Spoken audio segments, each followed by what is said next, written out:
Assalamualaikum dan salam sejahtera. Saya Nur Ajijah binti Alulakal, metrik nombor 267291. Di sini saya akan menerangkan mengenai tugasan yang kami buat, iaitu kami memilih negara Pakistan dan negara India bagi subjek perbandingan. Okey, negara India ini adalah sebuah negara yang memiliki ekonomi yang berkembang, namun ianya memiliki pendapatan yang sederhana.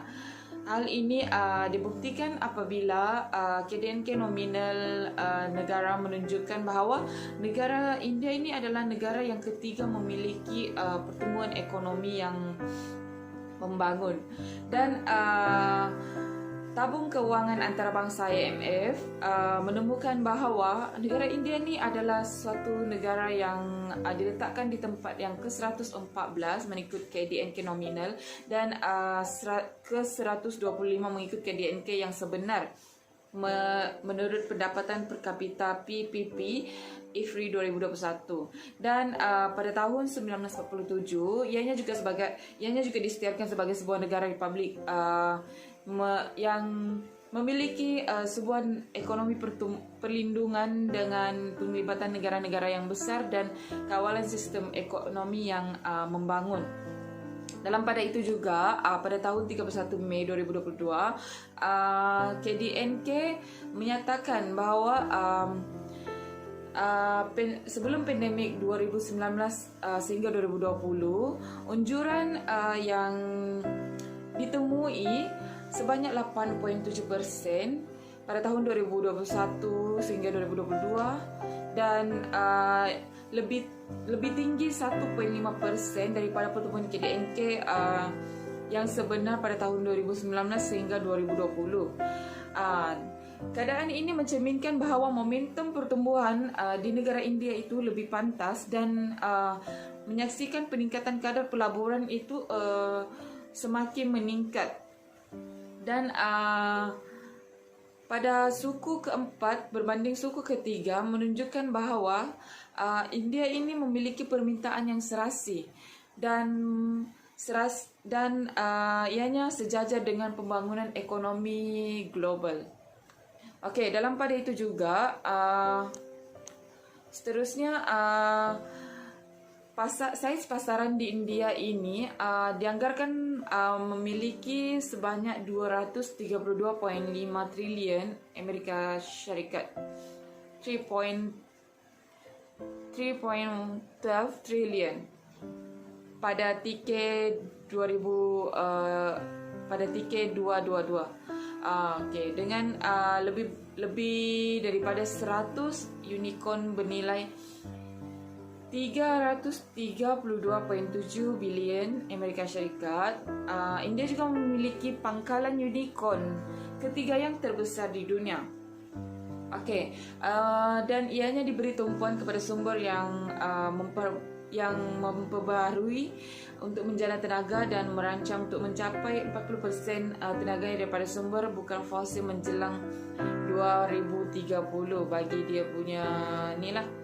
Dan seterusnya mengikut Instituti Global McKinsey, India juga perlu meningkatkan kadar pertumbuhan pekerjaannya kerana dengan adanya sektor pekerjaan yang lebih pesat, maka ekonomi yang pesat itu sejajar dengan pertumbuhan sejajar dengan sektor pekerjaan. Dan juga ianya perlu mewujudkan 90 juta pekerjaan bukan ladang antara 2023 dan 2030. Ianya untuk meningkatkan produktiviti dan pertumbuhan ekonomi serta kadar guna tenaga yang bersih yang perlu ditingkatkan sebanyak 1.5% setahun dari 2023 sehingga 2030 bagi mencapai matlamat pada tahun 2030. Hal ini dapat ditunjukkan pada carta yang mengikut kenaikan ekonomi di negara India. Okey, seterusnya Persatuan Antarabangsa di India ianya memiliki suatu persatuan yang kukuh dan berpotensi untuk menjadi sebuah negara yang memiliki kuasa yang besar. Dan negara India juga memiliki sekutu yang penting dalam isu-isu antarabangsa, dan ianya menjadi kuasa nuklear yang kuat di peringkat global selain menjadi negara serantau. India adalah sebuah negara perindustrian baru-baru ini, memiliki sejarah yang panjang bekerjasama dengan pelbagai negara-negara yang lain. Ia telah berkhidmat sebagai peserta yang aktif dalam banyak organisasi antarabangsa dan merupakan ahli piagam yang lain dalam organisasi seperti World Trade Organization, International Monetary Fund (IMF) dan Shanghai Cooperation. India adalah sebuah negara yang memainkan peranan yang sangat penting dalam organisasi ini. India juga adalah merupakan sebuah kuasa serantau yang penting dan memiliki kuasa nuklear, kuasa global yang semakin meningkat dan bahkan menjadi kuasa-kuasa yang besar. Kerana hal ini ditunjukkan apabila negara India itu memiliki sebuah angkatan kedua terbesar dan memiliki pasaran ketiga terbesar mengikut KDNK kelima di dunia mengikut KDNK kadar KDNK. Sekian saja daripada saya. Terima kasih.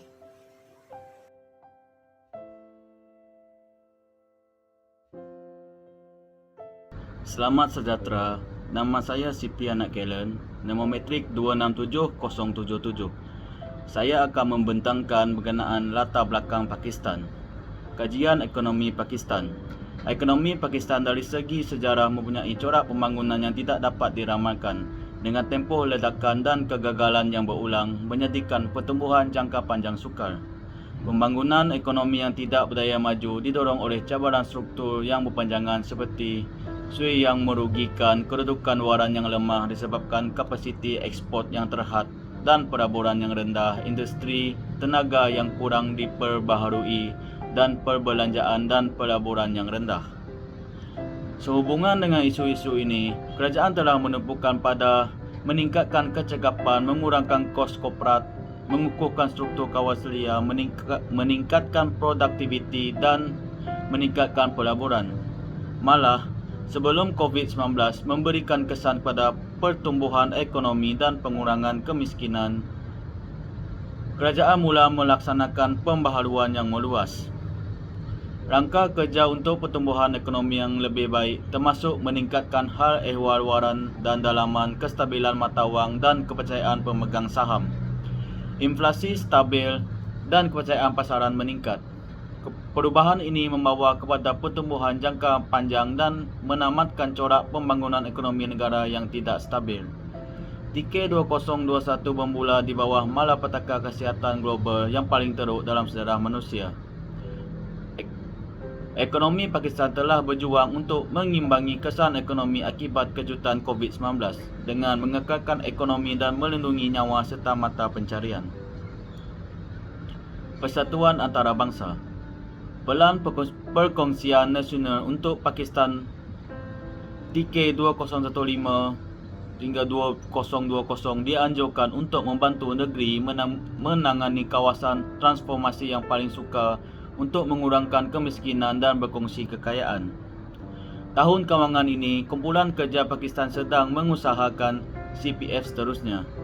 Disiarkan sebelum ini, Diagnostik Negara Kompresif Pakistan melicinkan medan persaingan CPF dan CSD akan menggunakan program Pakistan S100 membina masa depan untuk menepati pembaharuan penting yang diperlukan untuk Pakistan berubah menjadi negara berpendapatan sederhana atas menjelang 2047.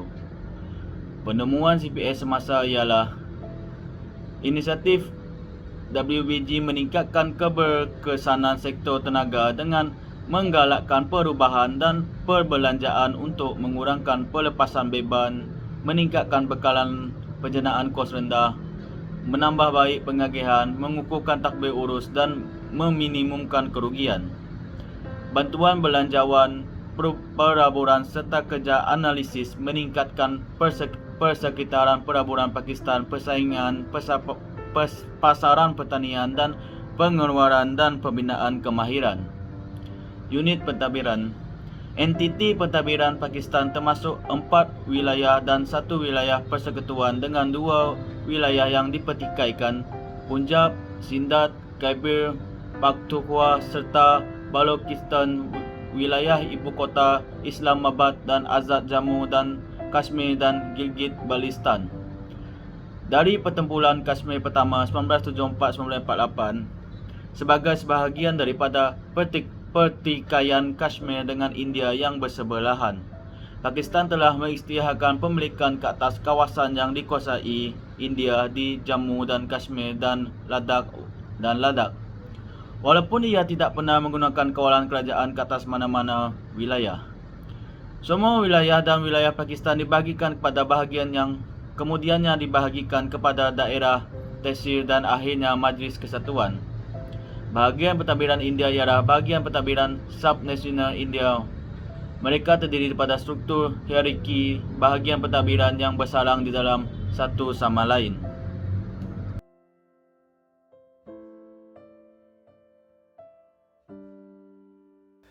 Assalamualaikum dan salam sejahtera. Saya Mahazir Muhammad Lord, metrik nombor 267141, akan membentangkan berkenaan dengan isu Pakistan.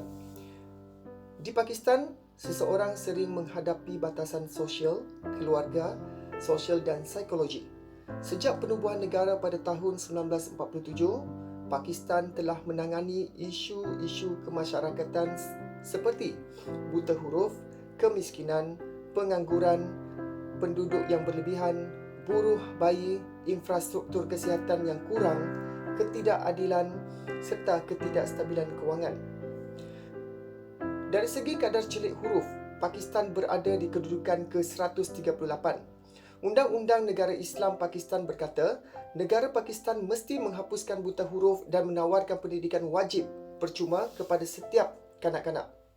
Hanya 59% daripada jumlah penduduk Pakistan diklasifikasikan sebagai celik huruf. Menurut laporan pembangunan manusia pada 2021 yang mengkaji cabaran masyarakat yang penting di negara ini, adalah keadaan yang mengerikan bagi sesebuah negara yang berusia hampir 75 tahun.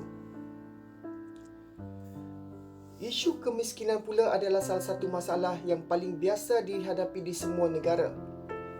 Kumpulan politik telah memerintah negara Pakistan dengan membawa slogan seperti roti, kapra dan makaan. Kemiskinan adalah keadaan kekurangan keperluan hidup seharian seperti makanan, pakaian, tempat tinggal dan pendidikan. Terdapat juga komponen sosial yang kurang mendapat sambutan ataupun mendapat perhatian daripada pihak kerajaan. Pepatah bahawa kemiskinan adalah punca segalanya adalah betul. Pakistan merupakan negara kelima termuda di dunia dengan populasi 63% muda. Pengangguran adalah salah satu kebimbangan sosial yang besar di Pakistan kerana sebahagian besar belia di negara itu menganggur dan tidak dapat menyumbang kepada ekonomi. Kadar pengangguran Pakistan adalah kira-kira 4.45% pada tahun 2020. Di Pakistan juga terdapat ramai buruh kanak-kanak. Tidak ada jenayah yang lebih dahsyat daripada menggaji seseorang kanak-kanak, orang kecil, untuk memenuhi keperluan hidup. Ia bertentangan dengan kemanusiaan dan moral dan mengekalkan kitaran kemiskinan. Adalah menjadi hak asasi setiap kanak-kanak untuk mempunyai zaman kanak-kanak yang riang, gembira dan sihat. Negara Pakistan juga mengalami kekurangan infrastruktur kesihatan. Menurut Transparency International, antara kawasan paling korup di Pakistan ialah sistem kesihatan, khususnya di hospital awam. Pakar perubatan melayan pesakit dengan penghinaan. Negara Pakistan juga mempunyai hutang antarabangsa yang tinggi dan ekonomi yang tidak menentu. Pakistan terjejas oleh kenaikan harga terkini sama ada petrol, elektrik atau gas. Isu itu tidak pernah berakhir. Sebahagian besar kesalahan terletak pada kerajaan yang selama ini tidak mahu dan tidak dapat melepaskan diri daripada cengkaman IMF dan Bank Dunia. Sekian perkongsian daripada saya berkenaan isu di negara Pakistan, dan saya serahkan kepada rakan saya untuk isu yang seterusnya. Terima kasih.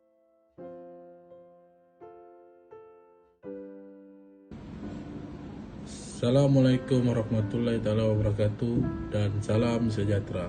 Saya Darwin Firdausa bin Mahmud, nombor metrik 267079, akan membentangkan serba sedikit tugasan kumpulan yang telah kami lakukan, yang telah kami bincangkan, iaitu dalam tajuk GMGA 3063, pentadbiran awam perbandingan. Iaitu saya akan menerangkan serba sedikit dalam tajuk. Terdapat beberapa isu utama di India. Jadi isu utama di India adalah rasuah. Rasuah adalah endemik yang paling meluas di India dan mesti ditangani dengan pantas. Segelintir pejabat perniagaan atau kerajaan yang kebal terhadap penyakit ini.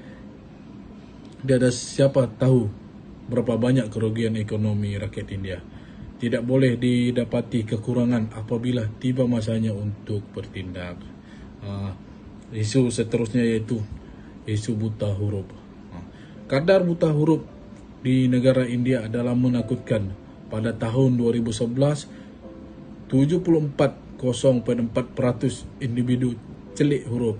Namun terdapat jurang yang besar di antara kawasan luar bandar dan bandar, serta penduduk lelaki dan penduduk wanita. Bandar lebih daripada kampung. Negara India luar bandar mempunyai banyak sekolah rendah. Namun isunya masih kekal. Ramai orang terpelajar tidak boleh membaca dan menulis. Mendidik kanak-kanak tidak akan mengurangkan isu buta huruf di negara India, kerana ramai orang dewasa tidak berpendidikan. Jadi isu yang seterusnya sistem pendidikan. Sistem pendidikan di negara India sering dikritik kerana tidak praktikal dan berasaskan kemahiran. Pelajar bukan belajar untuk belajar. Sistem pendidikan yang dikatakan maju ini dibangunkan oleh pemerintah kolonial untuk melahirkan hamba yang boleh menurut tetapi tidak boleh memimpin. Jadi terus menulis beberapa tulisan mengenai perubahan sistem pendidikan di negara India. Jadi isu yang seterusnya, isu yang terakhir yang saya akan bentangkan, yaitu pasal isu kebersihan. Saintis menyatakan adalah kebimbangan terbesar di India. 700 juta orang penduduk kekurangan isu tandas rumah. Kawasan setinggan kekurangan tandas. Membuang air besar di tempat terbuka menyebabkan cirit-birit, taun, dehidrasi dan lain-lain. Ibu bapa tidak mengantar anak-anak mereka, terutamanya wanita, ke sekolah terperinci tanpa tandas. Gaji membangkitkan isu ini, namun tiada apa yang dilakukan. Pertambahan penduduk menjadi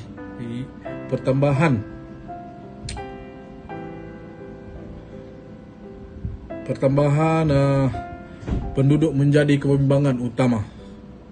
Infrastruktur kemudahan di Delhi dibina untuk 3 juta penduduk. Delhi mempunyai 14 juta orang setiap negeri dan kawasan India adalah seperti ini. Jadi itu saja yang saya bentangkan, serba sedikit isu yang ada di negara India. Jadi dari saya sekian saja. Terima kasih. Assalamualaikum dan salam sejahtera. Nama saya Muhammad Ali bin Abdul Manan, nombor metrik 268175. Saya akan sambung berkenaan isu utama India, iaitu sistem penjagaan kesihatan. Kerajaan demokrasi yang paling ramai penduduk di dunia tidak dapat memberikan penjagaan kesihatan yang berkualiti kepada semua orang.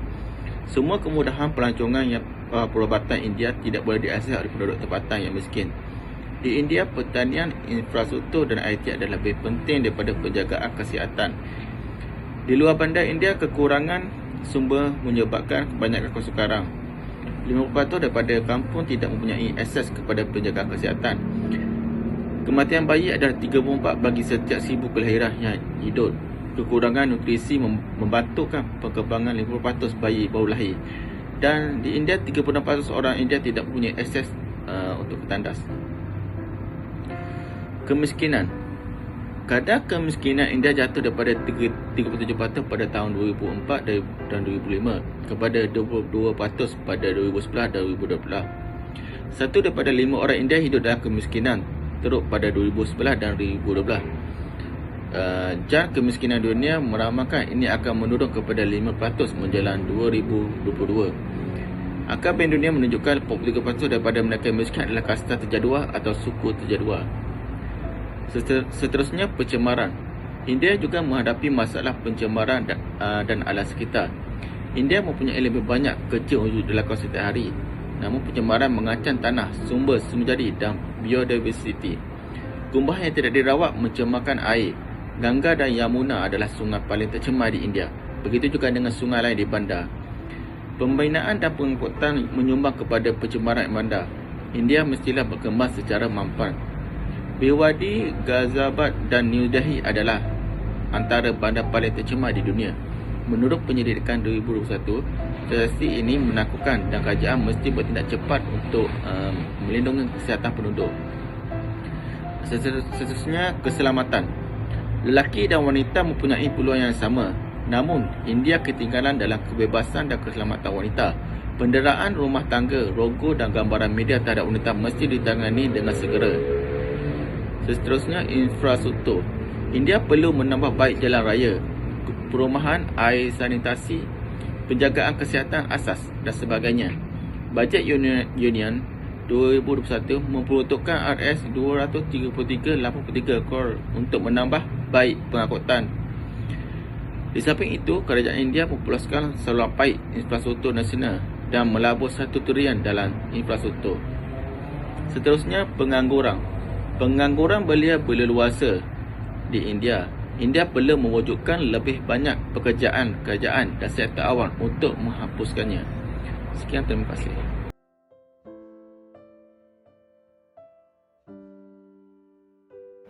Salam sejahtera, saya Linggishan Alagi Krishnan, nombor metrik 260629, pelajar GMGA 3063, pentadbiran awam perbandingan daripada Pusat Pengajian UMKL. Saya ingin menceritakan tentang analisis negara India dan Pakistan daripada kajian yang bulan kami buat. Sehingga tahun 2020 dengan 2,709 bilion KDNK, India adalah sekitar 10 kali lebih tinggi daripada KDNK Pakistan sebanyak 263 bilion. Dari segi nominal jurang adalah luas melebihi 10 kali ganda daripada istilah PPP, 8.3 kali.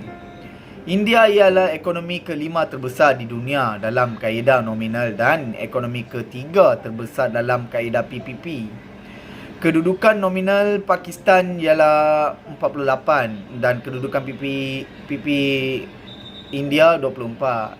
Negeri terbesar dari segi ekonomi India, Maharashtra mempunyai KDNK 398 bilion, jauh lebih besar daripada Pakistan. Malah ekonomi kedua terbesar Tamil Nadu 247 bilion, sangat dekat. Margin antara kedua negara ini adalah paling rendah pada tahun 1993 apabila KDNK nominal India adalah 5.39 kali dari Pakistan, dan yang tertinggi adalah pada tahun 1973 13.4 kali. Kedua-dua negara berkongsi 10% dan 18.5% daripada jumlah KDNK Asia. Kedua-dua negara ini telah saling berkait rapat dalam terma KDNK per kapita dari tahun 1960 hingga 2006. India lebih kaya daripada Pakistan selama 5 tahun sahaja. KDNK per kapita Pakistan ialah 1.54 kali India pada tahun 1970. Margin lebih luas memihak pada India sejak 2009. Pada tahun 2020, pendapatan per kapita India adalah 1.56 kali lebih tinggi daripada Pakistan berdasarkan kadar pertukaran dengan paras tertinggi sepanjang masa 1.63 kali pada tahun 2019. 2006 adalah tahun sebelumnya apabila Pakistan lebih kaya daripada India.